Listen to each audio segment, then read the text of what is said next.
มื่อกี้เนี่ยครับ เขา แกมาโรงเรียนเขาบอกกล้าขึ้นบ่ด้วยจังได ไม่ได้ตั้งใจว่าจะขึ้นมา ญาติ ญาติญาติอีหยังฮะ ขอบคุณหลาย เป็นหยังบ่จะขึ้น น้องบ่อยากขึ้น ๆน้องอยาก อันนั้นได้เถอะ คุณเด้พูดไปเอาตัวน่ะไปยืนเอาทางน่ะอันนี้ให้ลูกชายนี่ ครบได้งาน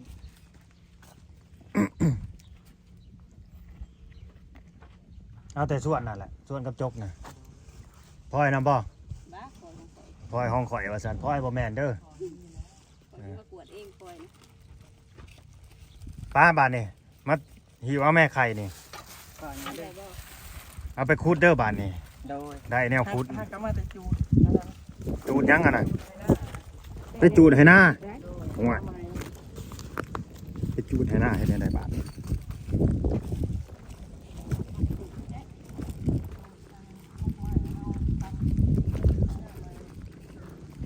พี่น้องเลยเธอก็ยังขาดไปสบายดีสวัสดีพ่อแม่พี่น้อง FC ที่ฮักแพงเบิดสุขุสุคนเบิดสมองสุบอนเด้อพี่น้องเด้อยินดีต้อนรับกับสู่ช่อง YouTube บ่าวลาวพาเพลินเนาะคือเก่าคือเดิมเพิ่มเติมมื้อนี้ก็เข้ามาเป็นสะพานบุญให้ผู้รักผู้ใหญ่ใจดีใจบุญเพิ่นอีกคือเก่าเด้อพี่น้องเด้อเนาะเข้ามาหาทางครอบครัวของพอลุงหาเนาะบ่าวส่วนเนาะบ่าวส่วนกับสาวน้อยเพิ่น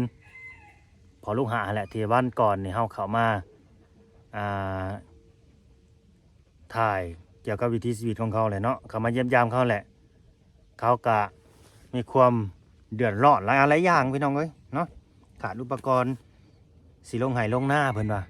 เนาะแล้วก็มีทั้งผู้ใหญ่ใจดีทั้งฝั่งไทยผู้ใดเห็นคลิปเพิ่นก็เลยให้บ่าวลาวนี่เป็นสะพานบุญให้เนาะขออนุญาตเว้าสื่อเว้าเสียงเพิ่นออกสื่อโซเชียลเด้อทั้งเจซ่อนกินพี่น้องเอ้ยแนนอุดรจัดให้อีกแล้วพี่น้องเอ้ยเนาะซื้อเป็นจกเป็นส่วนนั่นแหละเขามาให้ทั้งเบาส่วนเพิ่นให้เขาได้มีแบบว่าอุปกรณ์ป่านขันหายขันหน้าเนาะแล้วก็ที่เหลือซื้อจกซื้อส่วนเพิ่นก็ว่าฝากซื้อของกินเด้อไปให้ลูกๆเบาส่วนเนาะเฮาก็จัดตามจุดประสงค์ของเพิ่นพี่น้องเอ้ยก็ขอบคุญขอบคุณเนาะขอบคุญขอบคุณทางเจซ่อนกินเพิ่นเนาะให้เพิ่นอยู่ดีมีแห้งเนาะให้เพิ่นร่ำเพิ่นรวยสุขภาพเข้มแข็งเนาะเหตุยังทำยังก็ให้ขึ้นให้เกินเด้อเจซ่อนกินเอ้ยให้เจริญเนาะในธุรกิจและการอาชีพการงานของเจ้าเนาะ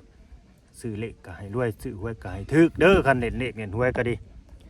ก็บ่ว่าอะไรห่างเด้อพี่น้องเด้อผู้ใดเข้ามาเบิ่งมาชมกับเบิ่งคลิปยาวๆให้บ่าวลาวหน่อยเนาะเพื่อบ่เป็นการศึกษาเสียเวลาเดี๋ยวจังไปทำความรู้จักกับครอบครัวลุงหาเนาะไปพบไปพอดเมื่อแล้วก็ซื้อเขาเอามาคล้องเลยเนาะตอนนี้ก็ดี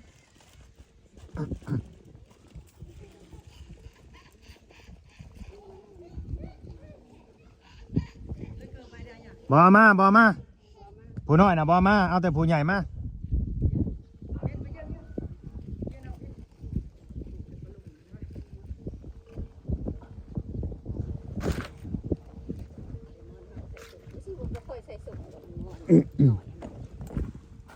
เอามื้อนี้กูอยู่เพื่อนบ่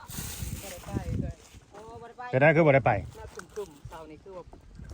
เชียงคืนอื่นสบายดีอะไร สบายดี สบายดีป่ะสบายดี สบายดีสบายดี เสือซะ อย่างอยู่ได้สังกะสีมุงข้างหน้านี่ก็ยังบ่มีเนาะเข้ากะสิเบิดว่าซั่นอยากได้เข้าอีกแหน่ว่าซั่นบัดสิลงให้ลงหน้านี่สิบ่ได้เอาไปแล่นตลาดก็ได้ทุนมาถอดรถอีกว่าซั่นช่วงสิลงให้ลงหน้าบ่ได้ไปแล่นตลาด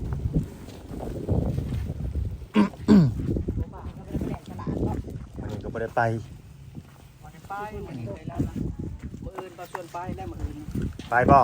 มื้อนี้สิเฮ็ดไว้ดังจบเล คิดว่าย สิบ่เจอจะได้มื้อนี้นะ ถ้าได้เอ้ย คิดว่าสิบ่เจอวะ ไปตั้งคนละมุมเนี่ยเด้อเฮ้ยย้ำมาพี่โดดก็สินั่งอยู่พี่ ให้ดูอีกหันมาทีแล้ว เอาด้วยเนี่ยเยอะแบบบางหลายเยอะแบบหรอก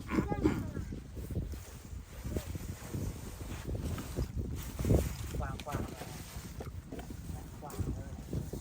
เออ กว้างเลย สบายดีนาง สบายดีปักปันลงเลย นั่งพิน นั่งเลยนั่ง นั่งพินน้องเท้ากิม สบายดีด้วย โอ้เสียงมาดิ เสียงก่อนหมอยังก่อน โตล่า สบายดีด้วยล่ะสบายดีด้วย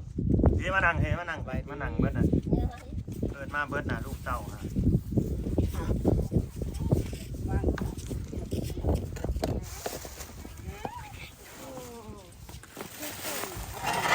เบิ้งงอกกันมานี่กัน จะนอนมันล้มแตกนะเอาตั้งลง สองอันแล้วผัวกับเมียเนาะมันต้องญาติกันมันต้องถ่า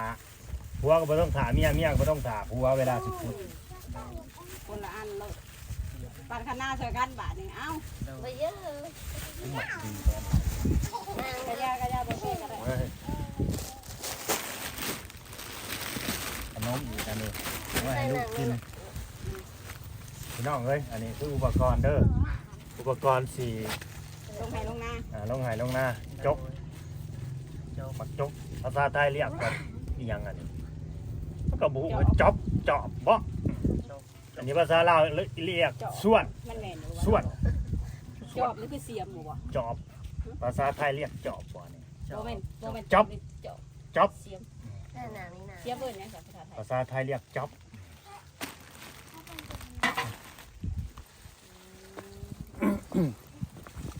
ดีใจบ่ อาศัยผู้หนึ่งได้สะลูก ดีใจหลายๆเบาเล่าพาเพิ่นกับเอ้ยไล่ ลูกผู้หนึ่งได้สะ ได้จบ ผู้บ่ ได้ ผ่า จ น บ นี่ผ่าน พอมีหน้า มีนามาแม่ แม่มาแม่นางพรมามาพี่มาเอามอม อย่าให้ มาแต่เฮ็ดหัวมา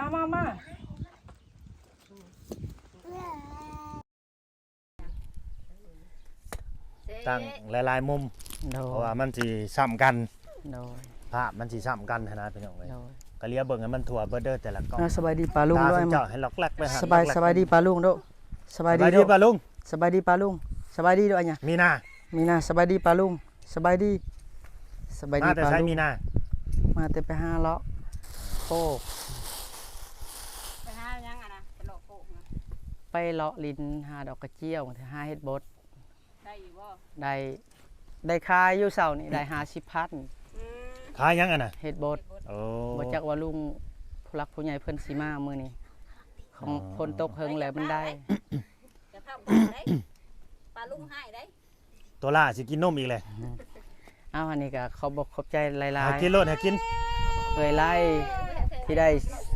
กิน ได้ เลยปิดไล่ ได้เครื่องอุปกรณ์เฮ็ดหน้าขอบคุณหลายๆ แล้วก็ขอบคุณหลายๆบ่าวลาวผาเพิ่นอย่าให้ลูกอย่าให้ เครียดเอื้อยดึงหัวออกบ่ให้น้องกินโลดแล้วก็หันหลังมาปิดไว้เฮ็ดได้ให้คนมันอยากเนาะนางฮอนเฮ็ดยังอ่ะ หันมาเพียนะ จะพอดีปลาลุงด้วยหัน หันมาพี่หันมาพี่ เอาได้ป หัน หากะมาแต่โรงเรียนบ่ได้กินข้าวได้เนาะพวกนักเรียนเนี่ย ข้าวบ่ตะแลง ข่าวว่า อยู่หนุ่มที่ ใส่จนคุ้มเลยฮอนด้าเอ้ยกระโปรงเด้อ ตักแตนเขาซื้อกับมาให้ใหม่ๆเด้ โดยแต่ตอนไปหาแม่กิมมัน อ่า เอาขอบคุณเดิมพี่กิม คุ้มเลยนะ เอาขอบคุณหลายๆเด้อ เจซ่อนกินเด้อ ผู้หลักผู้ใหญ่ สดกิน ส่วนสื่อเจซ่อนกินแน่นอุดรอยู่จังหวัด101 ขอบพระคุณหลายๆเซาะ เปิดกระสอยมา เจซ่อนกิน เจซ่อนกินขอบคุณหลายๆเด้อเพิ่นเด้อขอบพระคุณหลายๆขอบพระคุณหลายๆเอ่ยไล่ผู้ใหญ่ใจดีกับบ่าวลาวผาเพิ่น โดย ให้อยู่ดีมีแห้ง โด กับ ยโดย เฮาลืมซื้อเพิ่นแหละ เจสดกิน เจซ่อนกิน ความจำสั่นแถวบ้านในบ่าวส่วนลูกหา ขอบคุณหลายๆเจซ่อนกินให้อยู่ดีมีแห้งเบิดขอบเบิดครัวบ่าวสวนก็สิเอาจกนี่แหละสาวให้สาวหน้าพ โด อได้ ย เลี้ยงลูกเลี้ยงเต้า แม่น หน้าก็ยังบ่กว้างปานใดขอบพระคุณหลายๆเด้อให้เจ้าอยู่ดีมีแห้ง ก็ลานโหลดกันเนี่ยถ้าอยู่แถวตลาดดงนี่สิได้ทั้งเงินด้ามมาให้เลยพี่น้องไอ้ซื้อแบบใส่ด้ามมาให้เลยอัน มันมีแต่อยู่ตลาดดงเขาเห็นด่างให้พร้อมนะ อยู่แถวเฮามันบ่มีแบบน่ะ โดย ตลาด สิเป็นหมากจกหมากเสียมหมากเพราะฉะนั้นเขาใส่ด้ามให้เรียบร้อย เขากินไปหามันกินราคาอีก ราคาต่าง โด กัน ยป่วยตันช่วยได้เนี่ย เพราะว่าด้ามโจ๊กเนี่ยมันก็ด้ามละเท่าไหร่วะ9,000บ่หรือ9,500นี่แหละ ชาวหา30พุ่นแหละ จะบอกอันด้ามมัน ขอบคุณเด้อเดี๋ยวกิน เขาเฮ็ดงามเด้ ก็มีแต่คำอวยพรให้ผู้หลักผู้ใหญ่เจซ่อนกินเด้ออยู่ทาง อุดรให้อยู่ดีมีแห้งหมดขอบหมดครัวกับลุงลาวกับลูกกับเต่าเพิ่นเด้อ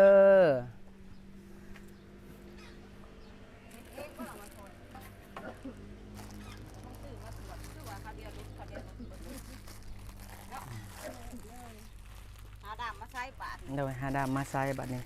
เฮาก็สิได้หวานกาและยัง15มื้อนี่ประมาณ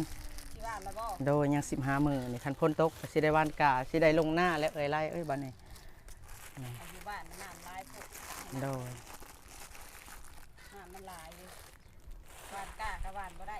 ที่หวานเข่ากับหวานบ่ได้ โดย ตกดีพวก โอ้ยได้แล้วได้แนวขุดแล้วบัดนี้เบาส่วนก็หาก็มาแต่จูดตัดทางปลาแล้วก็จูดกองไว้แล้วก็หากระจูด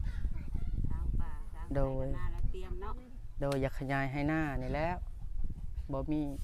ให้หน้าบ่กว้างปานใดชิตาหยังชิตา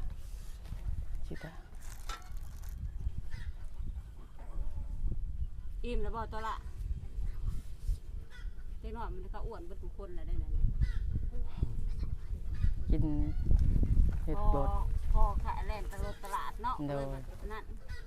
มื้อนี้บ่ได้ไปวานนี่ครับบ่ได้ไป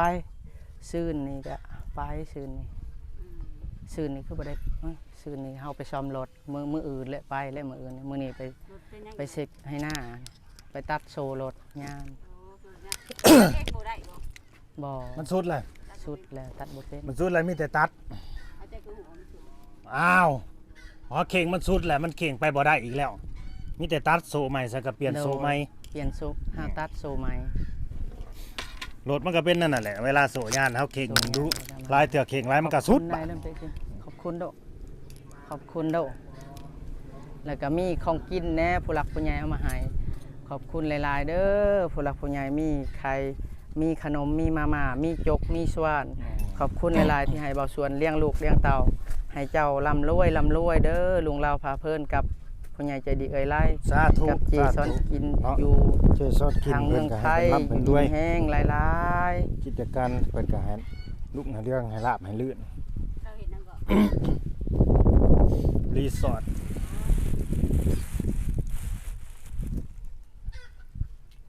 ถ้าเปลี่ยนแล้วได้ถ้าเปลี่ยนแล้ว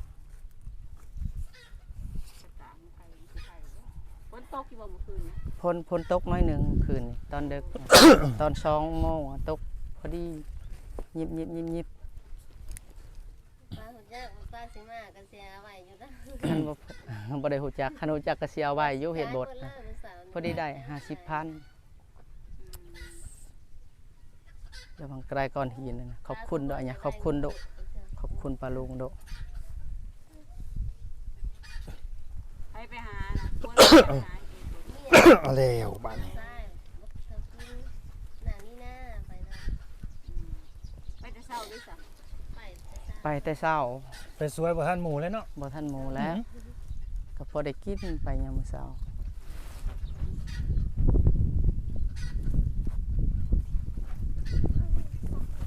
ขอบคุณขอบใจเรื่องเด็ก เนาะ เนาะ มาเมื่อไหร่จะใส่ชุดนี้มั้ยดูว่าเขาก็เปลี่ยนชุดนี้แล้วใส่ชุดนี้เลย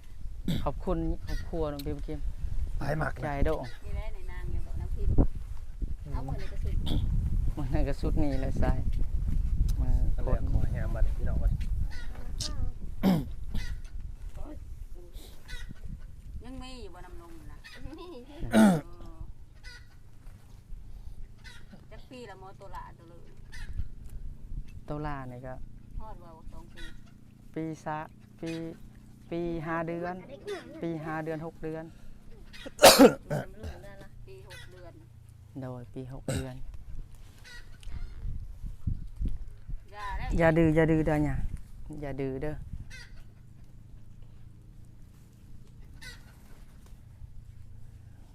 บ่คิดว่าเพิ่นสิเอามาหายมักจก อันนี้ก็บุญหลายแล้วเพิ่นเอามาให้นี่สิได้ ขุดให้ขุดหน้าและบัดนี้ฮะบางส่วนก็ยังบ่ทันได้ดำดอก บางเทื่อก็ขาดมือหนึ่งสองมือก็ไปซาวหน้ามือหนึ่งสองมือก็ไปเล่นตลาด แม่นั่นแหละ บางส่วนก็สิไปตลอด เซมาเซข อบคุณเพิ่นโดแม่กิมทางลูกโดขอบคุณป้าลุงโดขอบพระคุณผู้หลักผู้ใหญ่เพิ่นโด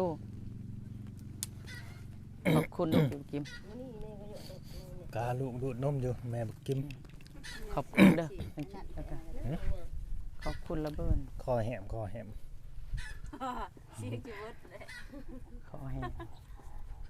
ขอบคุณป้าลุงด้วยอันเนี้ยบ่สิผู้สุคนย่อมือโด จะได้ไอเทื่อหนึงเลย ยกมือโดเอาอันเนี้ยเอาขอบคุณโดเอาเด้อขอบคุณเด้อผู้หลักผู้ใหญ่เด้อทั้งลูกเต่าลูกน้อยพ่อบักกิมแม่บักกิมนี่ให้อยู่ดีมีแห้งผู้หลักผู้ใหญ่ลุงเล่าวพาเพิ่นกับเอ้ยไล่ผู้หลักผู้ใหญ่เพิ่นให้เพิ่นร่ำรวยพญาติโลคาอย่าให้มีเทวดารักษาให้เบิ่งแย่ง สา ผู้ ธุ ใหญ่ใจ สา ดี ธุอ๋อส เอ้ ม ย พ ไล่ รปากน้อยคิดในคิ้วเอาสาธุ ลุงเล่าวให้เทวดาเบิ่งแย่งเด้อสาธุ กินเบิดแล้วบ่2คนได้ขนมมาน่ะกินกับพินน่ะ จำนะ กิน กินแล้วบ่ กิน หรือว่าเบิดแล้ว ยังมีนาแล้วนะ ไปมาเมื่อนำเหลืองป่ะไปมา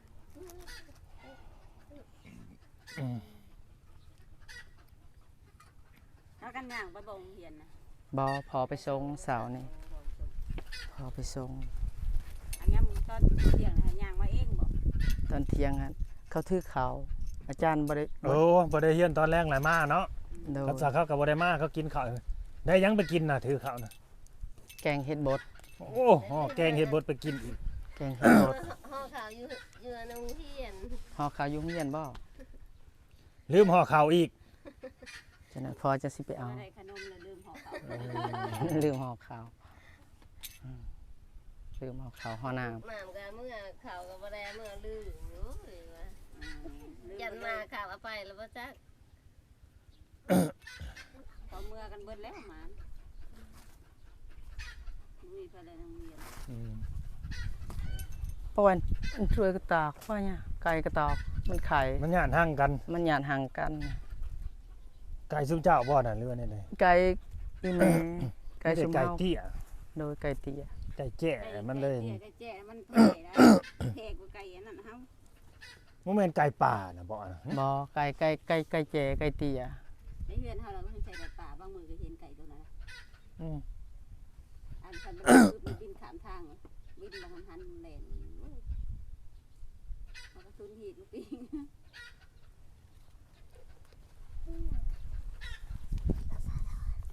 ขึ้นมามายามมื้อเช้า ก็ดีใจนำครอบครัวบ่าวสวนกับสาวน้อยเนาะพี่น้องเนาะอย่าดื้ออย่าดื้อ ที่ได้มีผู้รักผู้ใหญ่เพิ่นเอ็นดูเมตตาแล้วก็สนับสนุน อุปกรณ์เฮ็ดนาเฮ็ดนามาอะไรเนาะแล้วก็เป็นของอยู่ของกินเนาะกระต้มขนมไข่ซองแตะอันนี้ก็ถือว่าประหยัดไปหลายมื้อเติบเนาะแบ่งเบาภาระบ่าวส่วนลูกหาที่ว่าไปหาเงินแต่ละมื้อแต่ละวันพอลูกก็หลายคนนะ กินหยังก็สิบ่เพียงพอแหละก็มันน้อย โดย อันนี้ก็ยอมกินนั่นแหละ โดย ไก่เยอะยักมื้อ มีกับไข่นี่ ไก่สองแตะละ3 ให้ลูกยอมกิน 30แล้วเนาะ โดย ลายมือเลย หลายมื้อแล้วนี่ก็บ่ได้ไปหาอยู่ของอยู่ของกิน ขอเฮาหากินน้ำเนาะ โดย ได้กินอยู่บ่ไข่เดี๋ยวนี้มีบ่ซื้อมาไว้อยู่บ่ไข่น่ะ ซื้ออยู่บางเทื่อก็ซื้อบางเทื่อก็กินของตลาดบางเทื่อก็ เฮ็ดให้ได้กินไข่น่ะ ทอดกิ ทอดให้ลูกกินบ่ โดยแล้วก็ต้ม อ๋อ ต้มแล้วก็ทอด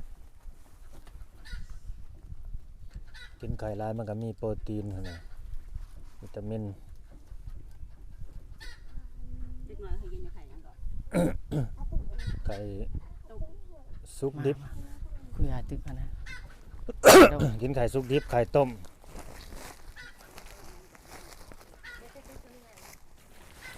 ชีวิตเพิ่นนี่ก็โอ้เมื่อก่อนก็สำมาอยู่ในนี่แหละพี่น้องสำอยู่ในขี้ไผ่หั่นอันนี้บัดเช้าบัดนี้เราก็บ่คิดดอกว่าซุเพิ่นสิได้เนาะเวลาผู้ใหญ่สิเมตตาเอาเขามาให้การช่วยเหลือมานะ อันนี้เพิ่นก็แม่นคือเจส่วนกินเพิ่นก็ซอยแบ่งเบาหั่นแหละเนาะซอยแบ่งเบาปันละ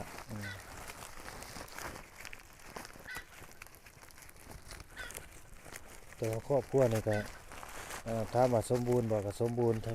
ทางด้านครอบครัวแหละพ่อแม่อยู่พร้อมหน้าพร้อมตาพ่อแม่ลูก บ่ได้ขาดความอบอุ่นนะ ลูกๆก็บ่ได้กำพร้ากำพร้อยบัดนี้ก็ดี โดย แล้วก็ขอบคุณเบาเล่าวกับเอ้ยไล่อีกเทื่อหนึงที่ซอยครอบครัวเบาสวนได้ครอบครัวได้คืนแม่บักกิมขอบคุณหลายๆเด้อเบาเล่าวซ้ำเจ้าแผ่นดินในเมืองลาวสาธุให้มันยืน สาธุสมพรปากแม่เฒ่าติดต่อมาอยู่บ่นี่ เพิ่นก็ ไปหาเพิ่นอยู่มื้อน่ะ โอ้ไปอยู่บ่ โดย ไปกับลูกกับเมียบ่ ไปกับลูกกับเมียนั่นแหละ อ๋อ คือรถไถ ขี่รถไถ เอารถไถผู้ไปน่ะ โดย ไปเบิดเลยติเด็กน้อยนี่ เอารถจักร กับ ไปได้อี พิ ก นบ่ได้ไป เพิ่นบ่ได้ไป3-4 คน กินกับ ได้ว่าไปแต่พ่อแม่แล้วก็โตละเท่านั้น ตัวหน้า แต่ว่ารถจักรไปมันจังง่าย บ่เอารถไถไป ไปลงในครัวจมน่ะบ่หรือว่าไปทางลาดบ่ ไปทางสื่อเลย เพิ่นเฮ็ดครัวไปแล้วได้ เอ้า ครัว อาบอนที่เฮาอันตอนไปตามพากันขี่เอารถจักรขึ้นแพน่ะไปหันบ่ บ่ไปทาง มีทาง อยู่เทิงพอดี ไปทางเทิง ทางเทิงนี่นะ ไปทางเมืองชน ทางเทิงอีกมีครัวอีกบ่ โดยครัวใหม่ เดี๋ยวนี้แหละ เพิ่นเฮ็ด เขาเฮ็ดใหม่ โดย ตอนเฮาไปตอนนั้นยังบ่แล้วแม่นบ่ โดยไปตอนนั้นไปลำบากอันนี้ไปตรง อ๋อ ไปซื้อไปตรงเลย อ๋อไปทางใดเนาะบ้านนี่ ไปทาง รถใหญ่ไปได้บ่ รถใหญ่ เขาให้เข้าอยู่บ่รถใหญ่ ไปได้ ครัวหันใด โดยไปได้หักทางกับบ่แม่นกับบ่แม่นทางแดงทางธรรมดาเนี่ยหักไปได้ มีมาทางแว่ไปทางนี้เลย แต่ก็ไปทางเดียวกัน โดย แล้วมันแบบ มีทางแว่อีก มีทางแวก็ บ้านหัว เข้าบ้าน เข้าบ้านนาบงแล้วก็ บอนห้วยลึกอันเดียวบ่าวลาวพาเพิ่นบอนห้วยลึกก็สิแวไปทางนี้เลย บ่ต้องลงห้วยเลิกแหวขึ้นผู้เลย โดยถึกเลย หัวบงทางนั้นบ่ โดย ห้วยบง บ้าน น่ะว่าห้วยเลิกน่ะบ่ บ้านห้วยสีวันห้วยลึกอะห้วยสีวัน ห้วยเซวัน โดยห้วยสีวัน ที่เขาขี่แค่หั่นน่ะว่า แม่นห้วยเซวันเลยขี่แพเอารถจักรขึ้นแพ ห้วยสี น่ะ วัน บ่บ้านอันหัวบงนี่ไปทางใดไกลบ่ บ้านนาบงก็บ่ใกล้ปานใด บ้านนาบงเนาะ เข้าบ้านนะบ่ ฮักก็บ้านนาบงนี่ก็ครัวยังบ่ทันแล้วเพิ่นลงห้วย บ้านนาบงนี่ฮอดก่อนบ้านนั่นห้วยเซวันเด้เนาะ โดย ห้วยเซวัน บ้านใหญ่บ่บ้าน บ้านนาบงอ่ะบ่ เขาเฮ็ดครัวใหม่ได้เนาะ เป็นบ้านใหญ่ ไปบ้านนาบงก็เฮ็ดครัวใหม่แม่นบ่ ครัวยังบ่ทันแล้ว เอาแล้วทางลงห้วยมันเที่ยวได้อยู่บ่เดียวนี่ โดยลงได้อยู่จังหวานี่เด้อย่านว่า ถ้าน้ำมากแล้ว ย่าน บ่ได้ดอก ย่านว่าน้ำเซาะทิ่มตัวเขา แม่น ตัว ก็ เขา เขาเฮ็ดทางเวทลงห้วยเนาะ โดยครัวยังบ่ทันแล้ว เขาเฮ็ดอยู่บ่หัวน่ะ ครัวเฮ็ดอยู่ยังบ่ทันได้ปูรถจักรก็ไปได้รถไถก็สิไปได้นั่นแหละรถใหญ่จังว่า พอไปมื้อน่ะฮอดแต่หั่นแหละฮอดแต่ครัวบ้านนั่นนาบงหั่นน่ะ บ้านเนี้ยบ่ที่เขาให้ไปนะ ย่างบ้านพี่สังโง่กลับมา บ้านเนี้ยแสนๆตัวบ่ บ่ฮู้ก็ตามนั่นแหละพี่น้องเอ้ยเฮาก็สิได้จบคลิปไว้ซั่นนี่แหละเนาะมันยาวแหละมีแต่บ่มีหยังหลายแหละมีแต่เป็นกำลังใจให้สู้ชีวิตต่อไปบัดนี้เนาะ โดย ขยันขันแข็ง โด เนาะ ย สู้ๆกันต่อไป ได้เครื่องมือแล้วเด้บ้าน เอาเครื่องมือมาแล้วก็ โดย นั่นเองนะบ้าน อันนั้นก็ สุ ข ด อบ ท้าย คุณ ก็ หลายๆผู้หลักผู้ใหญ่บ่าวลาว โดย ให้เดินทางตลอดปลอดภัยลูกน้อยเพิ่น หมด2หมด3ให้อยู่ดีมีแห้งเด้อลุงลาวพาเพิ่นผู้น้อยผู้ใหญ่ก็ สา ให้อยู่ ธุ ดี ส มี มบู แห้ รณ์ปาง กเนาะ แต่บ่าวส่วนก็ยังบ่ทันได้ติดต่อหาบ่าวแสนน้องบ่าวแสนน่ะบ่าวส่วนก็ยังบ่ทันได้ติดต่อ อ๋อ ฮู้อยู่ฮู้เพิ่นน่ะจักสิกดแนวใดเบอร์โทรศัพท์ อยา บ่าก วส่ว ติ น ดต่อหาบ่าวแสนอีกบ่บ่ โด มี ย ข้อมูลติดต่อซะบ่ บ่าวส่วนก็อยากติดต่อและเพิ่นซอยแล้วก็อยากคุยนํเพิ่นแต่ยังบ่ทันได้คุยนํมื้อหน้ามื้อในพุ่นละบ่าวส่วนจังสิเว้านํบ่าวนงพอได้คุยนํ อ่ะ เพิ่นซ สุด อ ท้าย ย ก็ให้ครอบครัวซุมเจ้าแหละอยู่ดีมีแฮง เด้ เด้ อ อสุขภาพแข็งแรงผู้รักผู้ใหญ่เพิ่นฮักเพิ่นหอมเพิ่นฮักเพิ่นแพงเนาะสู้ๆต่อไปเป็นกำลังใจให้เนาะตามนั่นแหละพี่น้องเอ้ยสบายดีสบายดี สบายดีมาสบายดีสบายดีเด้อผู้หลักผู้ใหญ่เพิ่นเด้อเบิด2ผู้หลักผู้ใหญ่เพิ่น โอเคโอเคเด้อพี่น้องอยากกินแต่อึ่งแม่ไข่แล้วตอนนี้อยากกินต้มอึ่งแม่ไข่นี่โอเคตามนั่นแหละพี่น้องเนาะเฮาก็สิได้ขอตัวลาเมื่อได้บัดนี้พี่น้องเอ้ยขอบคุณเด้อ FC เนาะเข้ามาเบิ่งมาชมฝากกดไลค์กดแชร์กดติดตามอยู่ดีมีแฮงหักแพงแบ่งปันกันคือเก่าเด้อพี่น้องเด้อเนาะแถวนี้มันบวมเนี่ยถ้าฝนตกมันก็เข้าบ่ได้คือกันแถวนี้นะฝนตกพึมๆหรือว่าหน้าฝนมันก็บวมอันนี้พี่น้องเอ้ยเนาะสบายดี